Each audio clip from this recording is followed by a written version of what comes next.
So let's dig into the brand marketing idea here. You say that a problem some marketers make is they initially ask, what can the medium do for you instead of what you can do for the medium? What do you mean by that? So television dominated marketing for a really long time, and television was invented so that they could run TV ads. That's its purpose. And so if you ran a TV ad that matched the genre, it was more likely than not to work. But Facebook isn't TV, and Google ads aren't TV, and you can go down the list. If you show up in a medium trying to insist that it bend to your will, it's really unlikely that that will happen. If instead you say, oh, what this is good for is so-and-so. So simple example. I invented email marketing 30 years ago.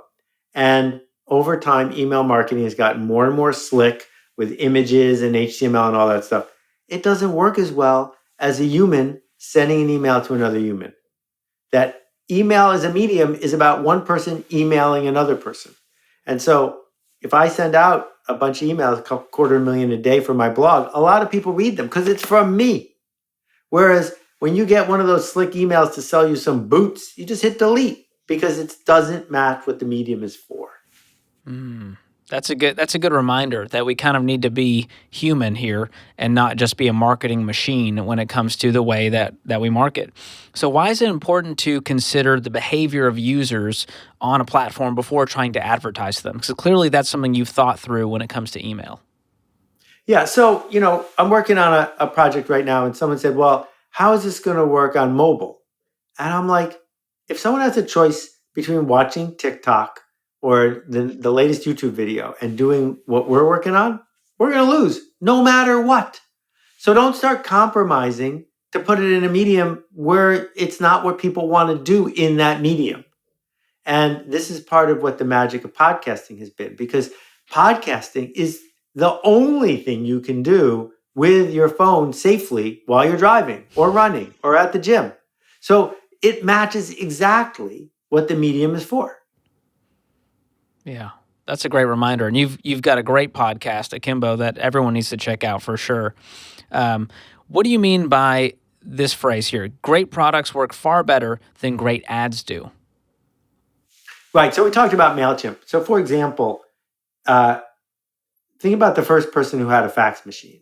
What did they do with it? Because you can't send a fax to yourself. You get a busy signal. The only thing you can do with it is tell other people to get a fax machine. And when you tell other people to get a fax machine, now more fax machines are sold, and your fax machine works better.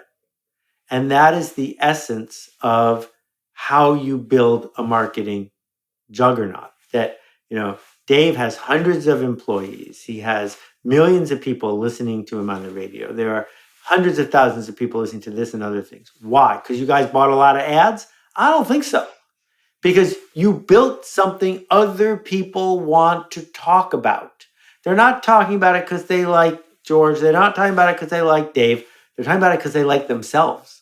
Because it will raise their status. Because it will raise their relationships with other people if they talk about you. And too often marketers think they're in the hustle business.